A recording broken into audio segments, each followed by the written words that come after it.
Semangat pagi. Selamat datang kembali di LCM. Hari ini saya akan berbagi pengalaman dengan Anda mengenai satu kata, yaitu paradigma. Apa itu paradigma? Paradigma adalah cara pandang atau sikap kita dalam melihat keadaan atau sesuatu. Paradigma juga bisa disebut sebagai kebiasaan-kebiasaan yang tertanam dalam diri kita atau subjektif kita yang mengendalikan perilaku kita. Paradigma terbentuk dan terprogram ke dalam pikiran bawah sadar kita di saat kita masih kecil. Di saat Anda masih kecil atau di masa-masa balita, pikiran bawah sadar Anda terbuka lebar. Sedangkan pikiran sadar Anda belum terbentuk. Saat itu Anda akan mengambil apapun yang ada di sekitar Anda.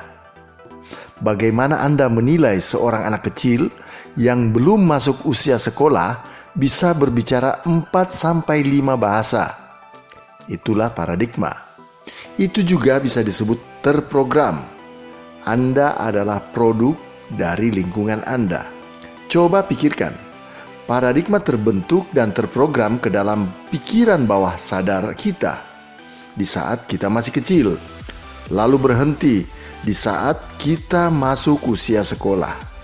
Di sekolah ada kurikulum, ada program pelajaran yang memberi kita pengetahuan intelektual. Kita membaca buku sambil belajar, lalu mereka membuat tes atau membuat ujian. Kemudian kita menjawabnya dan akhirnya kita lulus.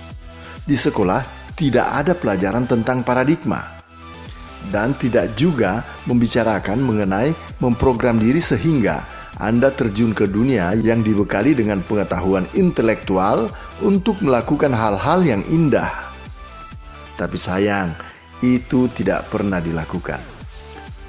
Coba Anda perhatikan bagian dari pikiran Anda yang mengumpulkan semua informasi dari sekolah bukanlah bagian dari perilaku yang mengontrol perilaku Anda. Paradigma membentuk logika Anda. Paradigma mengontrol persepsi Anda. Paradigma mengontrol bagaimana Anda melihat dunia di sekitar Anda. Paradigmalah yang sebenarnya mengendalikan waktu Anda.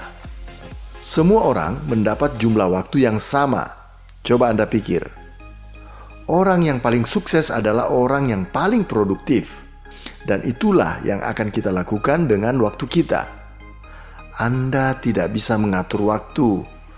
Anda hanya dapat mengatur kegiatan yang Anda lakukan. Anda hanya bisa mengatur kegiatan yang Anda lakukan. Pikirkan tentang hal itu. Di sesi 1, pembelajaran sebelumnya, saya sudah memberikan informasi bagaimana kita merubah kebiasaan kita. Coba Anda pelajari kembali. Lihatlah berulang-ulang sampai Anda bisa mengerti dan mempraktekannya di dalam kehidupan Anda. Anda akan mendapatkan apa yang Anda inginkan. Selalu bersama Anda. Terima kasih.